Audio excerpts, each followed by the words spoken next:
کتنے بیچ میں مراد سعید ہیں, کتنے وہاں پہ اور نئے نئے پٹاخے ہیں. یہ سارے کھمبے کرنٹ والے ہیں, یہ یاد رہے, کرنٹ والے کھمبے. یہ ان کے وہ لگے ہیں, وہ انرجائزڈ ہیں, ان کے نئے لوگ ہیں. جو پرانے لوگ ہوتے ہیں آپ دیکھیں ان کے کہیں نہ کہیں سے رسیاں بندی ہوتی ہیں, رواداری وہ دکھائی دیتی ہے, رواداری بھی ہوتی ہے, کمپرومائزڈ بھی ہوتے ہیں, ڈرے بھی ہوتے ہیں, روایات کا خیال ہوتا ہے. یہاں پہ ان کو وہ مادر پدر آزاد قسم کے لوگ آئے ہیں جن کو پتا ہے کہ ہمیں یہ شور مچانے کا ووٹ ملا ہے, وہ شور مچائیں گے.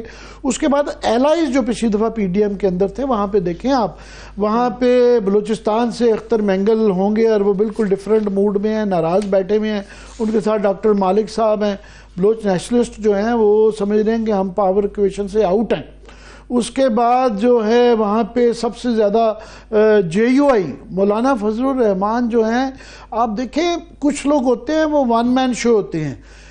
نون لیگ نے غلطی کی تھی کہ انہوں نے شیخ رشید جو تھے وہ ون مین ڈیمولیشن سکواڈ تھا, ایک آدمی جو ہے وہ قابو نہیں آیا. وہ لگا بات ہے کہ انہوں نے ایک اسٹریٹجی غلطی کر لی تو وہ گیٹ نمبر 4 سے لڑ کے تو وہ باہر ہو گئے ہیں, مگر اکیلے شیخ رشید نہیں تھا سنبھالا جاتا. تو شیخ رشید کو 100 سے ضرب دے دیں تو وہ مولانا فضل الرحمان بنتے ہیں. مولانا فضل الرحمان اپوزیشن میں بیٹھیں گے, وہ ایک لیتل ہے. ان کے پاس آپ دیکھیں ان کے پاس مسل پاور بھی ہے, سڑکوں پہ بھی ہے, ان کو سنجیدہ بات بھی کرنی آتی ہے, اور ان کا ایک وزن ہے, ان کا بلوچستان میں بھی وزن ہے ان کا. وہ اپوزیشن میں وہ کمزور ہو جاتے ہیں, کمپرومائزڈ ہو جاتے ہیں جب وہ گورنمنٹ میں ہوتے ہیں.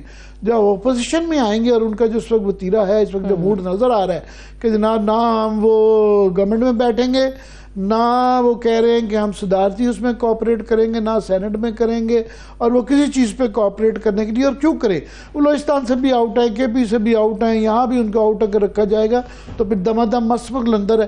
پہلے ہی وہاں پہ ایک مچھلی مارکیٹ بنی ہوئی ہے پی ٹی آئی کی, اور اب اس کے اندر جے یو آئی آ گئی. پھر ایم کیو ایم کے لیے جس طرح ان کو پاور ایکویشن سے وہ باہر آ رہے ہیں, ابھی چہرے ان کے بڑے مایوس نظر آ رہے تھے جب اسمبلی کے اندر وہ لوگ پہنچے ہیں. اسمبلی کے اندر آپ دیکھیں اگر ان کو نہیں جو ہے جس طرح ریسسٹ کیا جا رہا ہے کہ ٹسوری صاحب کو نہیں ان کا بتا دیا تھا کہ گورنر ایک ہوگا جو کہ ان کو نون لیگ کی مرضی کا یا ان کی مرضی کا کم از کم گورنر ہی کو ہوگا شاید گورنر, مگر ان کو یہاں وزارتیں نہیں ملتی سندھ کی گورنمنٹ میں, وہ حصہ نہیں ہے. تو وہ بھی ہر چیز میں جب جہاں جہاں ان کی ضرورت پڑے گی یہ صدارتی الیکشن میں وہ بڑا میٹر کریں گے. اس کے بغیر ان کے بغیر بڑا مشکل ہو جائے گا صدرداری کے لیے صدر بننا. ان کے ووٹ ہیں, ان کے سینٹ میں بھی ووٹ ہے, ان کے نیشنل اسمبلی میں 22 ووٹ ہے, ان کے پروونشل اسمبلی کے اندر ووٹ ہے, وہ میٹر کریں گے. اور وہ ان کا ویسے بھی مسل پاور ہے اور ان کی ماشاءاللہ ان کو تقریر کرنی آتی ہے, سو وہ بھی وہاں پہ بیٹھے ہوں گے. اس کے بعد پیپلز پارٹی اپوزیشن میں ہے, حالانکہ وہ سپورٹ کر رہی ہے, مگر پیپلز پارٹی نے اپنے آپ کو بحال کرنا ہے, اپنی عزت بحال کرنی ہے, ریوائیو کرنا ہے. تو ہر ایشو پہ تو جب کھڑے ہوں گے تقریر کرنے کے لیے شہباز شریف صاحب, تو دائیں بائیں جو ہیں اور ان کے ارد گرد جو لوگ ہیں وہ بیچارے بڑے کمپرومائزڈ ہیں. اب وہ جو وہاں پہ ان کے ساتھ جو 104 تو بندے بنا لیے ہیں, اب وہاں پہ آج سارا دن یہ مذاق ہو رہا تھا کہ وہ کوئی کہہ رہا جی یہ 45 فارم والا ہے, 47 والا ہے. اب وہ جو جینونلی کچھ لوگ وہاں پہ سارے نون لیگ کے لیے, کچھ لوگ بیچارے محنت کر کے میرٹ کے اوپر جیت کے اصلی والے بھی ہیں, سارے نقلی بھی ہیں. وہ جو اصلی والے ہیں وہ کہہ رہے ہیں کہ جناب میں 45 والا ہوں, یہ 47 والا ہے. یہ سارا دن لطیفہ چلتا رہا ہے کہ انہوں نے کہا جی وہ نون لیگ والے خود یہ تعارف کرا تھے, یہ 45 والا ہے, یہ 47 والا ہے. سو وہاں جو بیچارے 47 والے بیٹھے ہوئے ہیں وہ بڑے کمپرومائزڈ ہیں, اور ان سب کے یاد رہے کہ جو ہے ٹریبیونل کے اندر کیس چل رہے ہیں, 70 بندوں کے کیسز ہیں وہاں پہ. تو جو کسی کو اگر آزادی آ جائے, کسی کو اگر غلط تقریر ایک ہو جائے یا مرضی کی تقریر نہ ہوگی تو ٹریبیونل میں اس کا فارم 45 کھل جانا ہے اور اس نے گھر چلے جانا ہے. تو سب کے اوپر یہ تلواریں لٹک رہی ہیں, سب کو یہ پھر پتا ہے. بات سنیں, جب سب کو پتا ہوتا ہے نا ایک ممبر کو کہ میں کس طریقے سے یہ پہنچا ہوں, تو وہ نہیں ہے, وہ اندر سے جو آپ کی ایک تقریر آتی ہے نا دل سے کرنی ہوتی ہے, تو شہباز شریف صاحب ان کے ارد گرد تمام یہ لوگ بیٹھے ہیں. نواز شریف صاحب نے آپ دیکھیے گا آئیں گے وہ پرائم منسٹر کا ووٹ ڈالیں گے, اس کے بعد وہ نہیں آئیں گے. تو وہ اس کے بعد وہ پہلے جب پرائم منسٹر بھی تھے اس وقت بھی ان کا 5% سے زیادہ ریکارڈ نہیں تھا اسمبلی آنے کا. ابھی تو وہ بالکل جو ہے ہاں پرائم منسٹر کا ووٹ ڈالیں گے, ایک تقریر کریں گے, اس کے بعد وہ آرام سے بیٹھ کے اپنا وہ تماشا دیکھیں گے. وہ کہیں گے جی شہباز شریف صاحب آپ کو بڑا شوق تھا تو آپ شوق پورا کریں. نواز شریف صاحب نے کہا تھا کہ یہ جو حالات اس وقت پاکستان میں ان میں شہباز شریف صاحب بیسٹ چوائس ہیں. جی جی جی جی بالکل ظاہر ہے. اور کیا کہیں گے, تقریر ان کو پرائم منسٹر کے لیے وہ کر رہے ہیں تو اب یہ تو نہیں کہیں گے کہ جناب یہ بیسٹ چوائس نہیں ہے. ظاہر ہے وہ ہے انڈر دا سرکمسٹانسز یہی کہنا تھا. مگر یہ تو میں دیکھ رہا ہوں سیاسی منظرنامہ پیش کر رہا ہوں. اگر آپ کی اجازت ہو تو مجھے ذرا ساتھ شامل کرنے دیجئے. اس وقت جی ڈی اے کی رہنما سائرہ بانو صاحبہ نے ہمیں جوائن کیا. بہت شکریہ سائرہ صاحبہ, تھینک یو سو مچ آپ کے وقت کے لیے. جی السلام علیکم. میں آپ سے یہ پوچھنا چاہوں گا کہ آپ کے ون لائنرز بڑے مشہور ہیں. آج یہاں پہ یہ سارا دن تعارف ہوتا رہا ہے اسمبلی کے اندر کہ یہ 45 فارم والے ہیں, یہ 47 والے ہیں. جی یہ 60% والے ہیں, یہ 100% والے ہیں, یہ 200% والے ہیں. آپ کیا 0% ہیں, کون ہیں آپ؟ اپنا تعارف تو کروائیں. اب آپ کا تعارف کیا ہے؟ جی میں تو فارم 45 والی ہوں. وہ جیسے پہلے کبھی پوچھتے ہیں نا شادی بیاہ پر کہ تم لڑکی والوں کی طرف سے ہو یا لڑکے والوں کی طرف سے, تو وہ ایسا ہی ہے 45 والے یا 47 والے. تو یہ خود ہی وہ کہتے ہیں نا کہ اپنے ہم سب کے سامنے ان کی کہانیاں آئیں گی کہ 100% اور 200% دھاندلی والے اسمبلی میں بیٹھے ہوئے. ہم تو جی مظلوم ہیں, ہمیں تو فرمائش پر کراس لگایا گیا ہے کہ یہ لوگ تو چاہیے ہی نہیں ہمیں یہاں پر.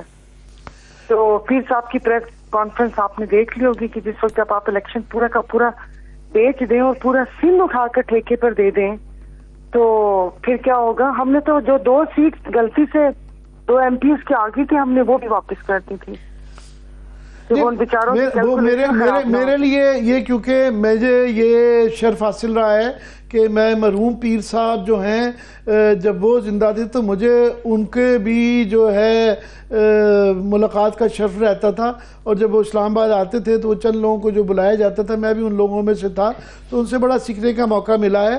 مگر یہ میرے لیے یہ پہلی دفعہ ہوا ہے, 35-40 سال ہمیں بھی ہو گئے ہیں اور 74 سال کی جو فالو کریں, کہ پیر صاحب پگاڑا ظاہر ہے یہ حر فورس ہے اور ان کا وہ ایک ہمیشہ ایک حصہ رہے ہیں, وہ ایک مطلب پاکستان کے سٹرکچر کا حصہ ہیں. ان کی طرف سے میں دیکھ رہا تھا ان کی اتنی انقلابی تقریر اور اتنے غصے میں تقریر, اور انہوں نے کہا جی 2 سیٹیں ہیں وہ بھی واپس لے لیں. تو یہ میں تو امیجن نہیں کر سکتا تھا کہ یہ کبھی تقریر جو ہے پیر صاحب پگاڑا بھی کریں گے. کیسے ہوا؟ دیکھیں نا, میں نے پہلے بھی کہا تھا کہ وہ نہیں ہوتا کہ ملک کے وسیع در مفاد کی جو لاش ہے وہ بس اب ہم اپنے کندھوں پر اٹھا کر تھک چکے ہیں. آپ کو پتا ہے کہ الزامات بھی اتنا کہ جہاں ہماری پارٹی کی بات آتی ہے تو میں بھی اسمبلی میں سن چکی ہوں کہ جہاں تھوڑی سی بات ہوتی تھی ارے تم لوگ تو ان کے ہو. کس کے ہیں کھل کر بتا دو. اگر ان کے ہوتے تو 2013 2018 اور 2024 میں یہ سب کچھ نہ ہو رہا ہوتا. آپ کو پتا ہے کہ 2018 میں بھی یہی ہوا. وہ تو 2 ڈاکٹر فہمیدہ یا غوث بخش آئے اور پی ٹی آئی کے ساتھ اتحاد تھا تو ایک ریزرو سیٹ وہ کچھ نمبر گیمز ایسے کر کے میری آئی, ورنہ اس وقت سے یہ اسی طرح تھا. اب بات سیٹس کی تو ہے ہی نہیں, اب بات ہے سندھ کے حقوق کی. چلے وہ حقوق بھی چلے گئے, اب گیم تھوڑی چینج ہے کہ وہ آپ کو پتا ہے کہ اب یہ کوئی ایسی محبت نہیں ہے کہ ان کو پکڑ کے سندھ بھی دے دیا اور بلوچستان بھی دے دیا کہ آئیں آپ یہاں پر حکومت بنائیں. کہانی اس کے پیچھے کچھ اور ہے, کیونکہ وہ یس سر کر کے کچھ کرنا ہے تو وہ اس کے لیے بہتر آپشن یہی ہے, یہی 2 پارٹیز ہیں. تو اچھا سائرہ صاحبہ, بالکل سائرہ صاحبہ, میں آپ کو ایک ٹی وی چینل کے کسی شو میں سن رہی تھی, آپ نے وہاں پہ ایک شعر سنایا تھا, وہ میں شعر عرض کرتی ہوں پھر آپ سے میں اس کی تشریح بھی پوچھوں گی. آپ نے سائرہ صاحبہ کہا او چن ہلے وی پھٹیا نہیں ہجے وی رات کالی ہے, اے ہنوی کیڑا سکھ ہے ہلے وی سن تالی ہے. حالات برے ہیں مانتے ہیں, کیا واقعی اتنے برے ہیں کہ آپ نے 2024 کو 47 کے ساتھ جا کے مکس کر دیا ہے؟ تو دیکھیے وہ وہاں پر کیا تھا, اگر آپ پوری ڈیٹیل دیکھیں, یہاں پر سندھ میں دیکھیں, یہاں پر تو ایک 2 یہاں پر اگر میں اپنے ضلع کی بات اپنے حلقے کی بات کروں, یہاں پر تو جو ہماری جماعت کے لوگ ہیں, جو پیر صاحب کی جماعت کے لوگ ہیں اور جو حمایتی ہیں, ان کے ساتھ تو وہ جو پہلے سنتے ہوتے تھے ان سے بدتر سلوک ہو رہا ہے. نہ جابز ان کو دی جاتی ہیں, نہ کوئی ان علاقوں میں ترقیاتی کام ہے, نہ ان کو ہر چیز میں پیچھے رکھا جاتا ہے. تو پہلے کیا ہوتا تھا مسلمانوں کے ساتھ؟ یہی ہوتا تھا نا. اور جو دن دہاڑے جو بلوائیوں کا سنتے تھے, جو پولیس والوں کا کام آپ دیکھ رہے ہیں کہ عورتوں کے دوپٹے کھینچ کر اور ان کو لاتے مار کر آپ وہ کر رہے ہیں. کسی کے گھر کے جان مال کوئی محفوظ نہیں ہے. دندناتی ہوئی پولیس کسی وقت بھی آ سکتی ہے.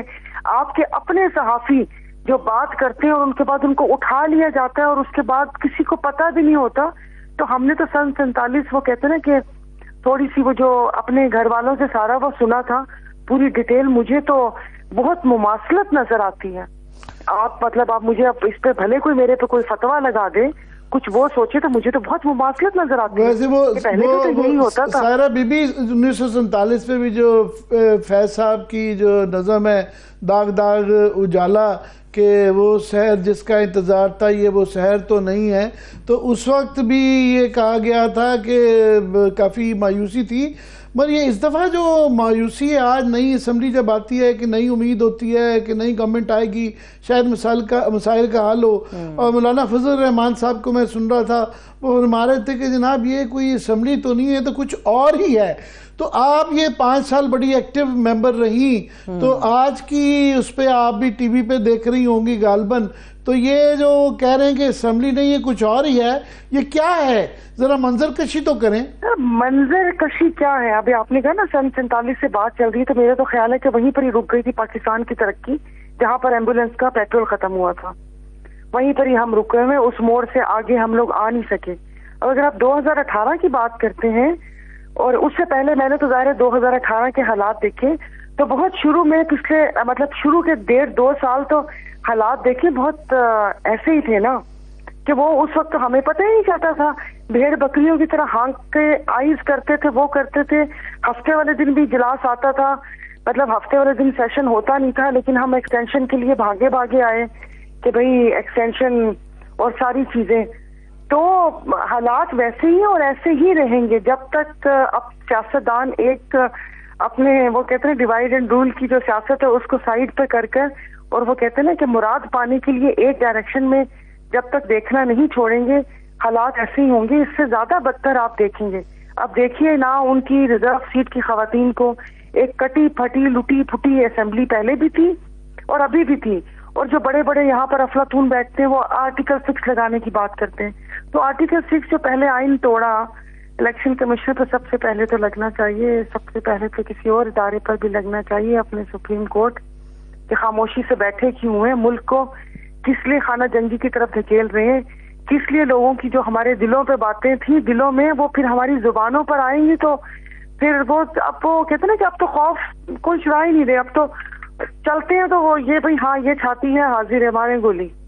لیکن اب بہت ہو گیا. وہ کہتے ہیں کہ اب انسان ایسی زندگی گزار کر ایسا چپ چپیتے مار کے کی کرنا. ایک فرق جو آیا ہے سائرہ بی بی کہ پہلے ہمیشہ ہمارے ہر الیکشن کے اوپر ہی الزامات لگتے تھے, دھاندلی کا ایک شور رہتا تھا, مگر ایک ڈینائل رہتا تھا, ایک فگ لیف ہوتا تھا.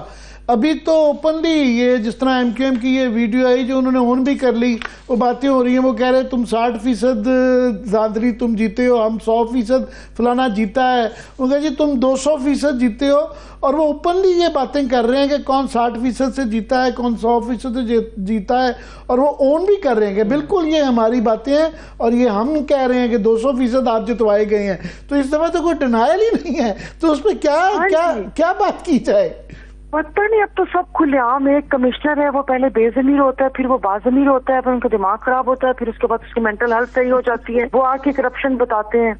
اس کے بعد ہزاروں ایسے انٹرویوز آتے ہیں ایک دوسرے کی باتیں. مولانا صاحب جس طریقے سے کھل کے بات کر رہے, کسی کو وہی نہیں ہے, سب سکون میں ہے کہ بولتے تو بولتے رہو, اس سے بڑا المیہ کیا ہوگا. ایک دوسرے کے پول کھول رہے. باقی رہی ایم کیو ایم کی بات ہے, وہ بیچاروں کو پورٹ اینڈ شپنگ چاہیے.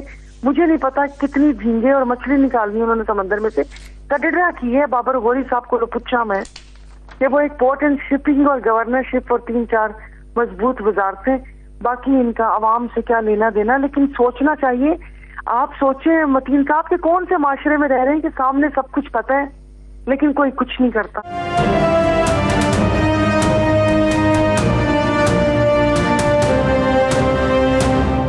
یہ آپ سائرہ بی بی جو بات کر رہی ہیں کہ ابھی بھی اگر اس بنیاد پہ یہ بندربانٹ ہوگی کیبنٹ سلاٹس کی کہ فورٹ اینڈ شپنگ اور کوئی ہاؤسنگ مانگ رہا ہے، کوئی کچھ مانگ رہا ہے، تو یہ کیسے شہباز شریف صاحب پہلے ہی پی ڈی ایم 1 کا ہم نے رزلٹ دیکھا، آگے سے زیادہ کمپرومائزڈ ہیں، آگے سے زیادہ ہینڈی کیپڈ ہیں، تو اس میں جو ڈیلیور کرنا ہے صورتحال میں اکانومی کی یہ ذرا ناظرین کو ایکسپلین کر دوں کہ اس وقت لیٹسٹ یہ ہے کہ پہلے سٹینڈ بائی ارینجمنٹ تھا، جس کا مطلب تھا وہ ایک وقتی ٹیمپریری چیز تھی.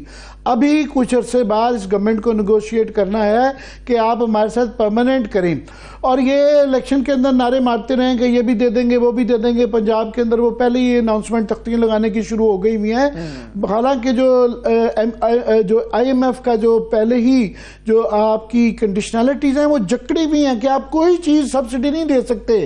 پہلے ہی 7 روپے بجلی آتے ساری یہ اناؤنسمنٹ ہو گئی ہے، اور مزید آئندے آنے دنوں میں نظر آ رہا ہے کہ فیول ایڈجسٹمنٹ چارجز جو ہے نا وہ اگر فیول بڑھے گا تو پھر تیل، بجلی، پٹرول یہ مزید آگے بڑھے گا. اور ایک اور بری خبر جو آ رہی ہے کہ آئی پی پیز، جس کا یہ بہت کریڈٹ لیتے ہیں کہ جی ہم نے بجلی کمال ختم کر دی، لوڈ شیڈنگ جو کہ بالکل ابھی بھی اس طرح مسئلہ ہے، اس میں جو ہے وہ کہہ رہے ہیں کہ جناب ابھی کیونکہ فیول بڑھ گیا ہے، انفلیشن بڑھ گئی ہے، وہ ری نیگوشیٹ کر رہے ہیں. یہ خبریں آ رہی ہیں کہ ہماری جو ہے ہمیں جو آپ کیپیسٹی چارجز دیتے ہیں، جو پیسے دیتے ہیں وہ مزید دیں، جس کا مطلب ہوگا بجلی اور بڑھے گی، گیس اور بڑھے گی، پٹرول اور بڑھے گا. تو اس میں یہ جو بندربانٹ شہباز شریف صاحب ذرا کیا ڈیلیوری دیں گے؟ کچھ نہیں دیں گے، پتہ نہیں کیا ڈیلیور کریں گے. اور اب وہی بات ہے نا کہ ایک جو بات میں تو ان کے ساتھ ہوں، ایک اصولی وہ ہے کہ آپ کے بھی کاروبار میں کوئی گھپلا کر کے جاتا ہے تو آپ فوراً اشتہار دیں گے کہ اس سے لین دین کا میں ذمہ دار نہیں ہوں.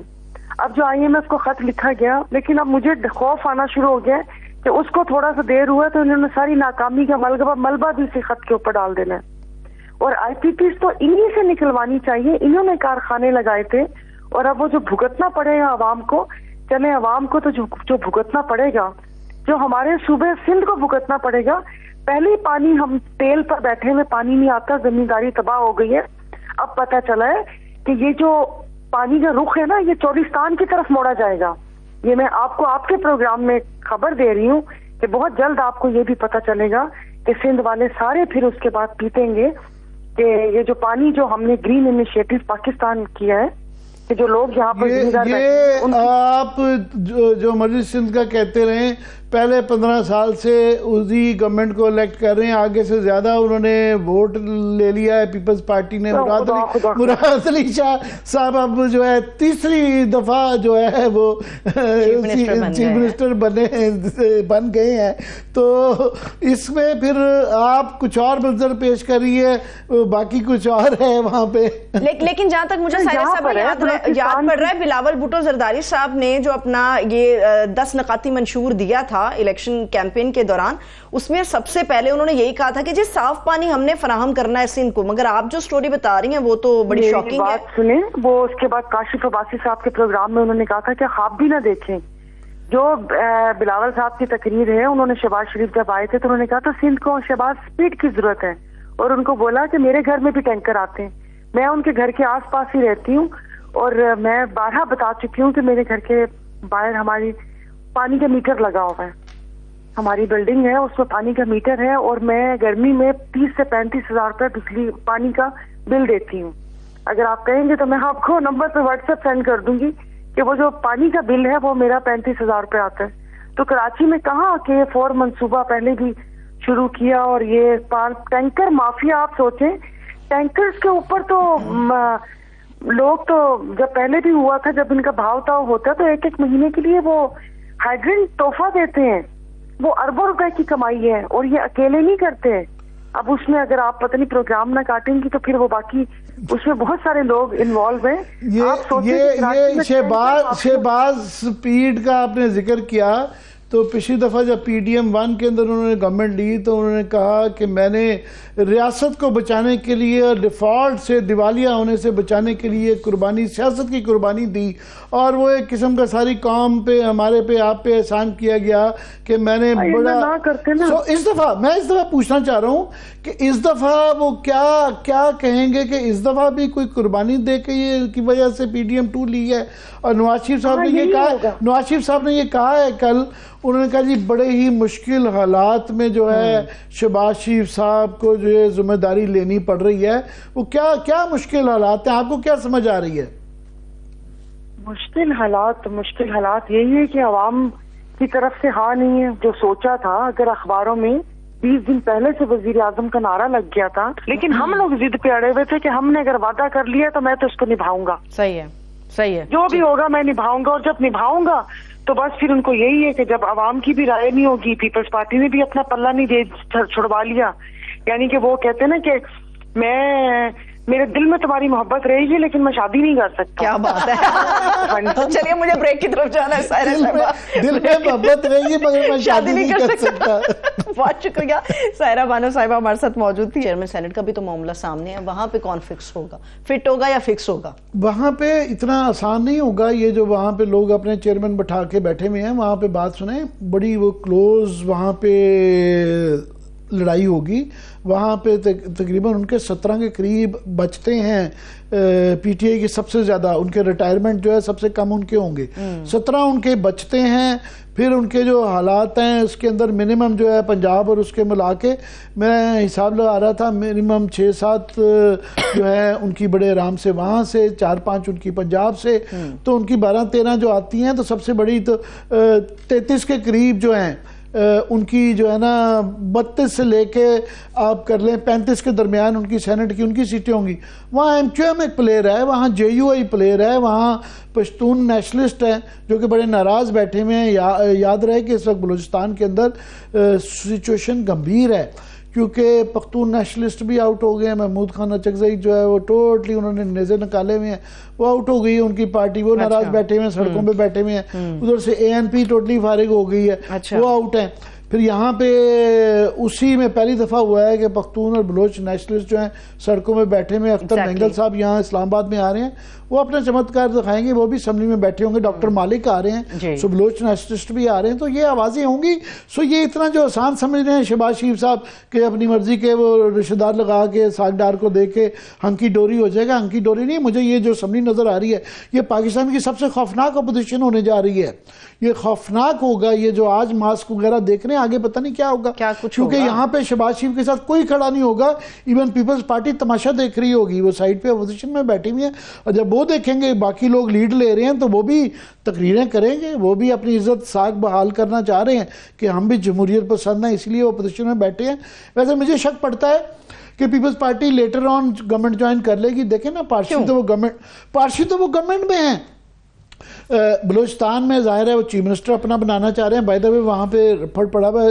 اگر وہاں پہ 2-3 نام جو ہے ظہور بلیدی صاحب بھی ہیں, اب جتک صاحب کا بھی نام آ گیا ہے, پھر سرفراز بگٹی اگر نہیں بنتے تو بہت بڑا وہاں پہ ایک سرپرائز ہوگا اور اپ سیٹ ہوگا, کیونکہ ان کو یہاں سے لے جایا گیا ہے. پتہ نہیں وہ پھر یہ ہوتا ہے نہیں ہوتا, مگر ابھی تک بھی فرنٹ رنر وہی ہیں. تو دیکھتے ہیں وہاں پہ کیا ہے. مگر بلوچستان کے لوگ جب یہاں اسلام آباد میں آئیں گے اور وہ اپنے جلوے دکھا رہے ہوں گے, JUI بھی بیٹھی ہوگی, تو یہاں تو لگ پتہ جائے گا. یہاں پہ جو ماحول بنے گا کہ اسمبلی جو ڈیبیٹ ہو رہی ہوگی, اور مائنارٹی گورنمنٹ ہے, ہر بل کے اوپر آپ دیکھیں لڑائی پڑے گی. ہر بل کے اوپر وہ کہیں گے, ہر کوئی اپنا پاؤنڈ آف فلیش مانگے گا, اور اس کے بعد ہر اپوائنٹمنٹ میں 22ویں گریڈ کی 20ویں گریڈ بھی وہ کہیں گے جی ہمارا بندہ لگائیں گے. تو پیپلز پارٹی جو ہے بلوچستان میں ان کی اپنی گورنمنٹ ہے. پنجاب میں اس بات کا بھی امکان ہے, سنا جا رہا ہے کہ وہاں بھی وہ وزارتیں مانگ رہے ہیں, گورنر وہاں پہ ان کا اپنا ہوگا.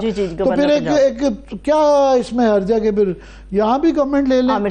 سو ایٹ اے لیٹر سٹیج اسی لیے ان کی وزارتیں بچا کے رکھی جا رہی ہیں, MQM کو نہیں دی جا رہی یا بانٹی نہیں جا رہی ہیں. کل کو وہ خالی رکھنی ہے, بعد میں خالی چھڑانا بڑا مشکل, خالی کروانا مشکل ہو جاتا ہے.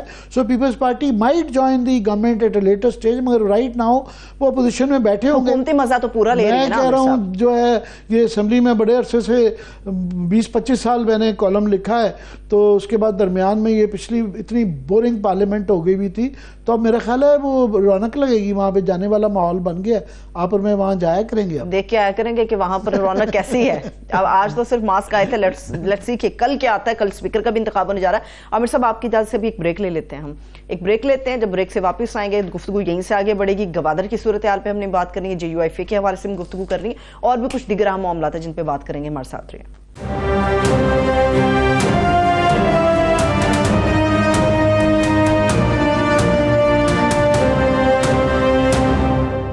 بریک کے بعد ایک بار پھر سے خوش آمدید کہیں گے. عامر صاحب, سینٹ کی ہم بات کر رہے تھے, پیپلز پارٹی کے حوالے سے گفتگو چلی.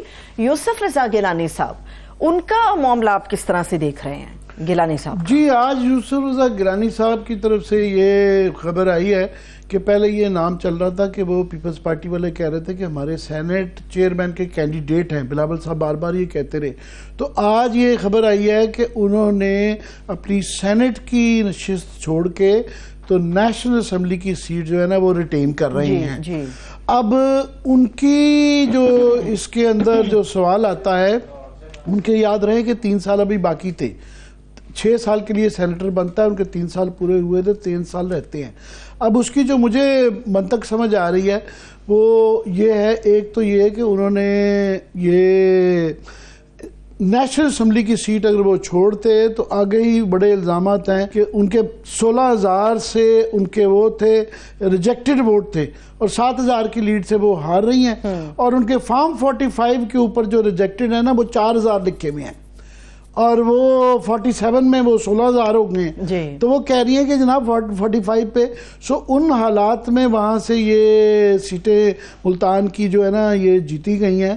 تو یہ وہ والی سیٹ نہیں تھی غالباً, پر وہاں سے بائی الیکشن کے اندر جیتنا شاید بڑا پیپلز پارٹی کے لیے مشکل ہو جاتا, تو وہ فی الحال وہ ریٹین کر رہے ہیں. اب یہ ہے کہ دیکھنا ہوگا کہ وہ کیا سینٹ کے لیے, سینٹ کی ان کی سیٹ یاد رہے اسلام آباد سے ہے, اور 3 سال کی انہوں نے اپنی سینٹ کی سیٹ چھوڑی ہے. تو پھر میں یہ سوچ رہا ہوں کہ وہ خز کر رہی ہیں, یا وہ شاید خود نہ صحیح تو پیپلز پارٹی, کیونکہ نیشنل یہاں کی جو 2 سیٹیں ہیں اس کو نیشنل اسمبلی نے الیکٹ کرنا ہوگا. تو نیشنل اسمبلی میں کیونکہ انہوں نے انگوٹھا رکھا ہوا ہے نون لیگ کے اوپر, تو یہاں سے 2 سیٹوں میں سے 1 سیٹ وہ غالباً لیں گے. تو 3 سال کی یہ سیٹ جو ہے وہ 6 سال کے لیے لے لیں گے, ورنہ ان کی پیپلز پارٹی کے جو ہے نا وہاں غالباً 10 MPs ہیں, 46 MPs چاہیے ہوتے ہیں پنجاب میں سینیٹر بننے کے لیے. تو وہاں ان کی پنجاب سے کوئی سچویشن نہیں بن رہی. تو دیکھیں گے کہ یہاں سے میرا خیال ہے یوسف رضا گیلانی کی بجائے وہ کسی اور کو سینیٹر لانا چاہیں گے اسلام آباد سے. تو یہی مجھے منطق سمجھ آ رہی ہے, ورنہ میرا خیال تھا کہ وہ سینٹ کی ریٹین کریں گے, جو 3 سال کے لیے ابھی وہ ایک وہ امپورٹنٹ سیٹ ہوتی ہے, اور وہ پتہ نہیں یہ بھی اگر دوسری بھی لے سکتے تھے سینٹ کی اسلام آباد سے. سو پتہ نہیں کوئی انہوں نے اپنی سائنس لڑائی ہے, جس کا شاید بلاول صاحب بھی شام تک یہ کہہ رہے تھے کہ وہی ہمارے کینڈیڈیٹ ہیں, امیدوار ہیں, صاحب نہیں ہو سکتے ہیں. تو وہ وہاں پہ سینٹ کے, تو ابھی دیکھتے ہیں وہ سینٹ کے لیے بھی ان کی پروپوزل آتا ہے. ٹھیک ہے, ابھی میرے پاس آخری 3 منٹ ہے, 2 سوالات ہیں. سب سے پہلے ایک تو گوادر کے حوالے سے بھی مجھے بات کرنی ہے, گوادر پہ پہلے کر لیتے ہیں جو ہے نا, کیونکہ یہ ایمرجنسی وہاں پہ ڈکلیئر ہو گئی ہے. اتنی زیادہ وہاں پہ طغیانی ہے, اتنے بری صورتحال ہے کہ یہ تاریخ کا کہتے ہیں کہ سب سے زیادہ بارش ہے. یہ 200 ملی میٹر بارش کا ریکارڈ ہے, جو کہ 36 سالہ ریکارڈ ٹوٹا ہے. اور وہاں پہ اس وقت قیامت آئی ہوئی ہے, 10 فٹ پانی ہے. یہ موسمیاتی تبدیلیوں کا شخصانہ ہے, جس کو ہم اگنور نہیں کرتے. اصولی طور پہ سارے چینلز کو یہ فرسٹ لیڈ لینی چاہیے تھی. اب یاد رہیں کہ بلوچستان ہمارا ایک بڑا حساس صوبہ ہے, پہلے ہی ان کا ایک محرومی کی فیلنگ ہے, اور وہاں پہ ایک پورا خطہ, یہ گوادر کی پوری پٹی ہے جو کہ اس وقت ڈوبی بھی ہے, شدید متاثر ہے. اور بنگلہ دیش میں ہمارے پہ ایک گلہ انہوں نے کیا تھا کہ وہاں پہ سائیکلون آیا تھا, اور ان کی جو محرومیوں کے اندر ایک بہت بڑا یہ محرومی تھی کہ اس وقت کی جو پاکستان گورنمنٹ تھی انہوں نے ان کا ساتھ نہیں تھا دیا. تو یہاں ہمارا میڈیا ٹوٹلی ہم اس میں جو ہم بھی ہمارے سمیت ہمیں بھی یہ لیڈ لینی چاہیے تھی. اگنور کر رہے ہیں, اگنور کیے جا رہی ہے کہ وہاں پہ ایک ہنگامی صورتحال ہے اور تمام دارے بند ہیں اور ہینڈی کیپڈ ہیں کیونکہ 10 فٹ پانی ہے, چلا ہی نہیں جا رہا, اور وہاں پہ گھروں کے اندر پانی ہے, دکانوں میں ہے, ندی نالوں کا منظر پیش کیا جائے, یہ دکھایا جا رہا ہے. نظام زندگی وہاں پہ بالکل مفلوج ہو گیا ہے اور 10,000 افراد جو ہے نا وہ اس وقت افیکٹ ہو چکے ہیں بلوچستان کی پاپولیشن دیکھتے ہوئے.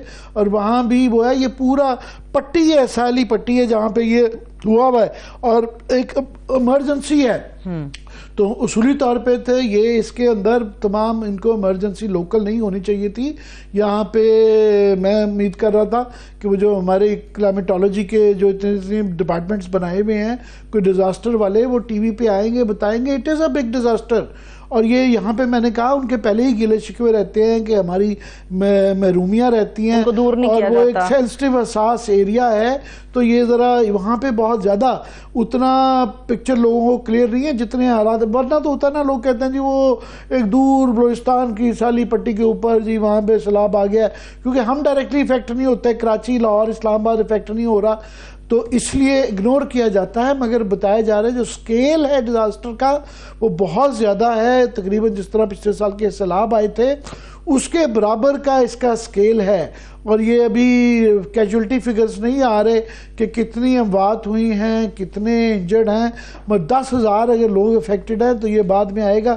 تو پلیز ہم امید کرتے ہیں کہ اس کے اوپر ذرا یہ سیاستدان اور یہ اپنی اسمبلیاں بناتے رہیں, اس پہ بھی ذرا توجہ دیں. چلیے میرے پاس مختصر 40 سیکنڈ ہوں گے عامر صاحب, اسی میں گفتگو گوادر کے حوالے سے ایک سوال آپ کے لیے چھوڑ دیتی ہوں. مجھے کہیں پہ یہ نہ سننے میں آیا, نہ دیکھنے میں, نہ پڑھنے میں, کسی نے اس کے بارے میں نہیں بتایا کہ اگر یہ حالات تھے, ایکسپیکٹڈ نہیں تھا کہ آج دوبارہ سے بارش اس حد تک شدید ہوگی, تو یہ وہاں سے پہلے سے الارمنگ سچویشن کیوں نہیں ڈیولپ کی گئی, وہاں پہلے کیوں نہیں بتایا گیا کہ یہ سب ہو سکتا ہے, ہونے کے قریب ہے. جو انفراسٹرکچر تھا وہ سارا کولیپس کر گیا. یہ ظاہر ہے سائیکلونک, یہ پورا کراچی تک اس کا افیکٹ آ رہا ہے, موسمیاتی تبدیلیاں ہیں, مگر وہ بات یہ ہے کہ کراچی کے اندر تو سارا آتا ہے, وہاں پہ جو انفراسٹرکچر بنایا گیا تھا وہ سارا کا سارا کولیپس کر گیا ہے.